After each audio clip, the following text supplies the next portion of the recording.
ಒಂದು SIR ಬಗ್ಗೆ SIRದು intensive ಎಲ್ಲ ಕರೆಕ್ಟು, ಬಟ್ ಸರಿಯಾಗಿ ಆಗ್ತಾ ಇದೆಯಾ ಅನ್ನುವಂಥದ್ದು ಅದನ್ನು ನಮ್ಮ BLA2ಗಳು ಸಹ ಈಗ BLOಗಳ ಜೊತೆ ಮನೆಗೆ ಹೋಗಿ ಪುನಃ ಚೆಕ್ ಮಾಡಬೇಕಾಗ್ತದೆ. ಅಲ್ಲಿ ಮೊನ್ನೆ ಒಂದು ದಿವಸ ನ್ಯಾಯಾಲಯದಲ್ಲಿ ಒಬ್ಬರು ನ್ಯಾಯಾಧೀಶ ಸುಪ್ರೀಂ ಕೋರ್ಟ್ನಲ್ಲಿ ಹೇಳಿದ್ರಂತೆ, ಈ ಸರಿ ಲಿಸ್ಟಿಂದ ತೆಗೆದು ನೆಕ್ಸ್ಟ್ ಇಲೆಕ್ಷನ್ಗೆ ಹಾಕ್ಬೋದನ್ನೋ, ನನ್ನ ಹಕ್ಕದು. ಪ್ರತಿ ಚುನಾವಣೆಯಲ್ಲಿ ಮತವನ್ನು ಹಾಕುವಂಥದ್ದು ನನ್ನ ಹಕ್ಕು. ಅವ್ರು ತೆಗಿಲಿಕ್ಕೆ ಯಾರೂ ಅಧಿಕಾರ ಕೊಡಲಿಲ್ಲ. ಮತವನ್ನು ತೆಗೆಯುವಂಥ ಅಧಿಕಾರ ಯಾವ ಎಲೆಕ್ಷನ್ ಕಮಿಷನಿಗೂ ಕೊಡಲಿಲ್ಲ, ಸರ್ಕಾರಕ್ಕೂ ಕೊಡಲಿಲ್ಲ. ಅದರಿಂದ ತೆಗಿಬಾರ್ದು. ತೆಗೆಯುವ ಮುಂಚೆ ಕನ್ಫರ್ಮ್ ಮಾಡ್ಕೊಳ್ಬೇಕು ಅವ್ರು ಇದ್ದಾರಾ ಇಲ್ವೋ, ಕರೆಕ್ಟಾಗಿ ಏನು ನೋಡದೆ ತೆಗೆದರೆ ನನ್ನ ಸಂವಿಧಾನ ಕೊಟ್ಟಂಥ ಹಕ್ಕನ್ನು ಕೈ ಕಿತ್ಕೊಂಡಾಗ್ತದೆ. ಅದಾಗಬಾರ್ದು ಅನ್ನುವಂಥದ್ದು ನಮ್ಮದು SIR ಬಗ್ಗೆ. ಮನೆಗೆ ಹೋಗಿ ಚೆಕ್ ಮಾಡಿ ಅದಾದ ಮೇಲೆ SIR ಬಗ್ಗೆ ತೀರ್ಮಾನ ತಗೊಳ್ಬೇಕು. ಬಿಟ್ಟರೆ ಕೇಂದ್ರ ಸರ್ಕಾರ ವೆಸ್ಟ್ ಬೆಂಗಾಲ್ನಲ್ಲಿ ಮಾಡಿದಾಗೆ ಕರ್ನಾಟಕದಲ್ಲಿಯೂ ಮಾಡಬಾರ್ದು ಅನ್ನುವಂಥದ್ದು ನನ್ನ ಅಭಿಪ್ರಾಯ. ಹೊಸ ಮುಖ್ಯಮಂತ್ರಿಗಳು ಈಗ ಘೋಷಣೆ ಆಯ್ತಂತೆ CLP ಮೀಟಿಂಗ್ನಲ್ಲಿ.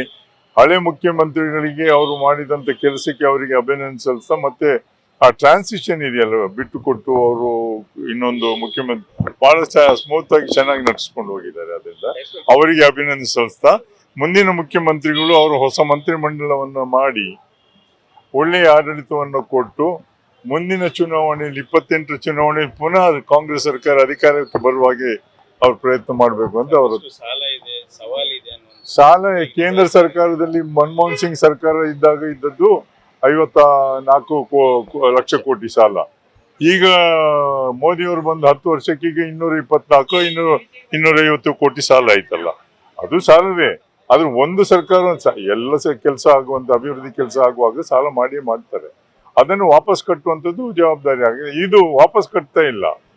ಕೇವಲ ಈಗ petrol rate, crude oil rate Manmohan Singh ಅವರು ಪ್ರಧಾನಮಂತ್ರಿ ಆಗಿದ್ದಾಗ 126 130 ಇತ್ತು. ಆಗ 56-60 ರೂಪಾಯಿಗೆ ಪೆಟ್ರೋಲ್ ಮತ್ತು ಡೀಸೆಲ್ ಅನ್ನು ಕೊಡ್ತಾ ಇದ್ರಲ್ವಾ. ಆದ್ರೆ ಈಗ ಇಷ್ಟು ಜಾಸ್ತಿ ಯಾಕೆ ಆಯ್ತು? ಮತ್ತೊಂದು, ಕ್ರೂಡ್ ಆಯಿಲ್ಗೆ ವಿದೇಶದಿಂದ ಆಮದು ಮಾಡುವಾಗ $27 ಹೋಗಿತ್ತು ಕ್ರೂಡ್ ಆಯಿಲ್ ರೇಟು. ಅದನ್ನೇನು ಕನ್ಸ್ಯೂಮರ್ಸಿಗೆ ವರ್ಗಾವಣೆ ಮಾಡಲಿಲ್ಲ. ಯಾರು ಪೆಟ್ರೋಲ್ ಡೀಸೆಲ್ ಯೂಸ್ ಮಾಡ್ತಾರೆ ಆ ಲಾಭವನ್ನು ಕನ್ಸ್ಯೂಮರ್ಸಿಗೆ ವರ್ಗಾವಣೆ ಮಾಡದೆ ಸರ್ಕಾರಕ್ಕೆ ಸಿಕ್ಕಿದೆ ಅಲ್ಲ ಲಾಭ. ಆ ಲಾಭವನ್ನು ಏನ್ ಮಾಡಿದ್ರು ಅನ್ನುವಂಥದ್ದು ಬೇಕಾಗ್ತದಲ್ಲ. ಅದರೊಟ್ಟಿಗೆ ನಮ್ಮ ವಿದೇಶಿ ನೀತಿ ಏನಿದೆ, ಇರಾನ್ ಅವರು ನಮ್ಮ ಹತ್ರ ರೂಪಾಯಿ ತಗೊಂಡು ಅಕ್ಕಿಯನ್ನು ತಗೊಂಡು ಕ್ರೂಡ್ ಆಯಿಲ್ ಕೊಡ್ತಾ ಇದ್ರು. ರಷ್ಯಾದವರು ಕಮ್ಮಿಯಲ್ಲಿ ಕೊಡ್ತಾ ಇದ್ರು. ಡೊನಾಲ್ಡ್ ಟ್ರಂಪ್ ಒಟ್ಟಿಗೆ ಸ್ನೇಹ ಮಾಡಿದ್ರಲ್ಲ, ಡೊನಾಲ್ಡ್ ಟ್ರಂಪ್ ಅಲ್ಲ ಡೊನಾಲ್ಡ್ ಟ್ರಂಪ್ ಆಯ್ತು ಈಗ. ಅವರೊಟ್ಟಿಗೆ ಸಹ ಸ್ನೇಹಾಚಾರ ಮಾಡಿ ಅವ್ರು ಹೇಳಿದಾಗೆ ನಾವು ಅವ್ರ ಇಲ್ಲಿ ತಕೊಳ್ಬೇಕು ಅಂದ್ರೆ ನಾವು ತಕೊಳ್ಬೇಕು, ಅವ್ರು ತಕೊಳ್ಬೇಡ ಅಂದ್ರೆ ನಾವು ತಕೊಳ್ಬೇಡ ಅನ್ನೋ ನಮ್ದು ನಾನ್ ಅಲೈನ್ಡ್ ಟ್ರೀಟಿ ಏನಿತ್ತು ಅದೆಲ್ಲ ಹೋಯ್ತಲ್ಲ. ಅದಾಗಬಾರ್ದಿತ್ತು. ಮೊದಲು ಯಾವ ರೀತಿಯಲ್ಲಿ ಕ್ರೂಡ್ ಆಯಿಲ್ ಅನ್ನು ಬೇರೆ ಇರಾನ್ ಮತ್ತೆ ರಷ್ಯಾದಿಂದ ತಗೊಂಡು ಕಮ್ಮಿ ದರದಲ್ಲಿ ಕೊಡ್ತಾ ಇದ್ರು. ಇನ್ನೊಂದು ಆಗ್ತಾ ಇತ್ತು, UPA ಸರ್ಕಾರ ಇದ್ದಾಗ ಸಬ್ಸಿಡಿಯನ್ನು ಕೊಡ್ತಾ ಇದ್ರು. ಈಗ ಒಂದು ಸಲ ಮಾತ್ರ ಮನೆಗೆ ಇದು ಗ್ಯಾಸ್ ಅಂಡೆಯನ್ನು ಕೊಟ್ರು. ಈಗ ಅದನ್ನು 993 ರೂಪಾಯಿಗೆ ಹೋಯ್ತಲ್ಲ. ಅದ್ರ ಬಗ್ಗೆಯೂ ಚರ್ಚೆ ಆಗ್ತಾ ಇಲ್ಲ. ಹಾಗಾದ್ರೆ ಇವರು ಮಾಡಿದ್ದಕ್ಕೆ ಜನ ಕೇವಲ ಒಂದೇ ವಿಷಯವನ್ನು ಇಟ್ಕೊಂಡು ರಾಷ್ಟ್ರವನ್ನು ನಡೆಸ್ಲಿಕ್ಕೆ ಸಾಧ್ಯ ಆಗ್ತದ? ಆಗುದಿಲ್ಲ. ಜನರ ಒಳಿತಿಗಾಗಿ ಸರ್ಕಾರ ಇರುವಂತದ್ದು. ಜನರ ಒಳ್ಳೆ ಕೆಲಸವನ್ನು ಏನೂ ಮಾಡ್ತಾ ಇಲ್ಲ. ಅದಕ್ಕೋಸ್ಕರ ನಾವು ಇನ್ನೊಂದು, ಈಗ ನೀಟ್ ಎಕ್ಸಾಮು ತೆಗೆದಕ್ಕೆ ರಾಜ್ಯ ಸರ್ಕಾರಕ್ಕೆ ಜವಾಬ್ದಾರಿಯನ್ನು ಕೊಡ್ಲಿ. CET ಎಕ್ಸಾಮ್ನಲ್ಲಿ ಮಾಡಿದ್ರೆ ಖಂಡಿತ ನಮ್ಮ ಮಕ್ಕಳಿಗೆ ಕಮ್ಮಿಯಲ್ಲಿ ಸೀಟ್ ಸಿಗ್ತದೆ, ಹೆಚ್ಚು ಸೀಟ್ ಸಿಗ್ತದೆ ರಾಜ್ಯದ ಮಕ್ಕಳಿಗೆ. ಅದನ್ನ ಖಂಡಿತವಾಗಿ ವರ್ಗಾವಣೆ, ಯಾಕಂದ್ರೆ ಪ್ರತಿ ಸಲ ವರ್ಗಾವಣೆ ಮಾರಾಟ ಮಾಡುವಂಥದ್ದು ಪ್ರಶ್ನೆ ಪತ್ರಿಕೆಯನ್ನ, ಅದನ್ನು ಸೋರಿಕೆ ಆಗಿದೆ ಅಂತ ಹೇಳೋದು. ಇವತ್ತಂತೂ ಮಂತ್ರಿಗಳಿಗೆ ಒಪ್ಪಿಯಾಗಿದೆ ಧರ್ಮೇಂದ್ರ ಪ್ರಧಾನ್ ಅವರು, ನಾನು ಹೊಣೆಯನ್ನು ಹೊರ್ತೇನೆ ಅಂತ. ಹೊಣೆಯನ್ನು ಹೊತ್ತರೆ ಸಾಕಾಗಿದೆ. ಕ್ರಮ ಏನು? ನಮ್ದು ಆಗುದಿಲ್ಲ ಅಂತ ಹೇಳಿ ಆಯ್ತಲ್ಲ, ನೀವು ವರ್ಗಾವಣೆ ಮಾಡಿ.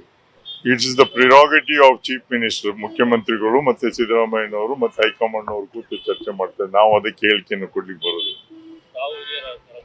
ಕೊಟ್ರೆ ಒಳ್ಳೇದು. ನಮ್ಮ ಭಾಗಕ್ಕೆ ಏನಾದ್ರು ಒಂದು ಮಂತ್ರಿಯನ್ನು ಕೊಟ್ರೆ ಒಳ್ಳೇದಾಗ್ತದೆ. ಇಲ್ಲಿ ಅಂದ್ರೆ ಒಂದು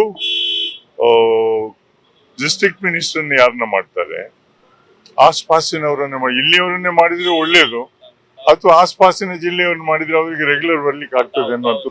ಅವರ ಫ್ರೀಡಮ್ ಇದೆ. ಯಾರ್ಯಾರಿಗೆ ಬೇಕಂತ ಕೇಳ್ತಾರೆ, ಕೇಳೋದು ಅವ್ರ ಹಕ್ಕು ಆಗ್ತದೆ. ತೀರ್ಮಾನ ತಗೊಳ್ಳೋದು ಹೈಕಮಾಂಡ್ ಮತ್ತೆ ಮುಖ್ಯಮಂತ್ರಿಗಳು.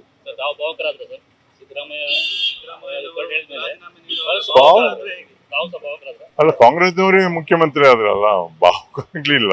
ಬಟ್ ಒಳ್ಳೆ ಆಡಳಿತವನ್ನ ಕೊಟ್ಟಿದ್ರು 8 ವರ್ಷಗಳ ಕಾಲ. ಅದರಿಂದ ಅವರನ್ನು ಕೆಳಗೆ ಇಳಿಯುವಾಗ ಅವರು ನಡ್ಕೊಂಡಂತ ರೀತಿ ಅವರ ಸ್ಟೇಚರ್ ಅನ್ನು ಬಹಳ ಮೇಲೆ ತಕೊಂಡು ಹೋಯ್ತು ಅಂತ ನನ್ನ ಅಭಿಪ್ರಾಯ. ಯಾವಾಗ್ಲೂ ಟ್ರಾನ್ಸಿಷನ್ ಬಹಳ ಸ್ಮೂತ್ ಆಗಿ ಆದರೆ ಪಾರ್ಟಿಗೆ ಏನು ಡ್ಯಾಮೇಜ್ ಆಗೋದಿಲ್ಲ. ಉತ್ತಮ ಸಂಸ್ಕಾರಯುತ ಶಿಕ್ಷಣದೊಂದಿಗೆ VSS English medium CBSE school Udupi Muddur. ನರ್ಸರಿಯಿಂದ 10ನೇ ತರಗತಿವರೆಗೆ ಶಿಕ್ಷಣದ ಜೊತೆಗೆ 5ರಿಂದ 10ನೇ ತರಗತಿವರೆಗಿನ ವಿದ್ಯಾರ್ಥಿನಿಯರಿಗೆ ಉತ್ತಮ ಹಾಸ್ಟೆಲ್ ಸೌಲಭ್ಯವೂ ಇದೆ.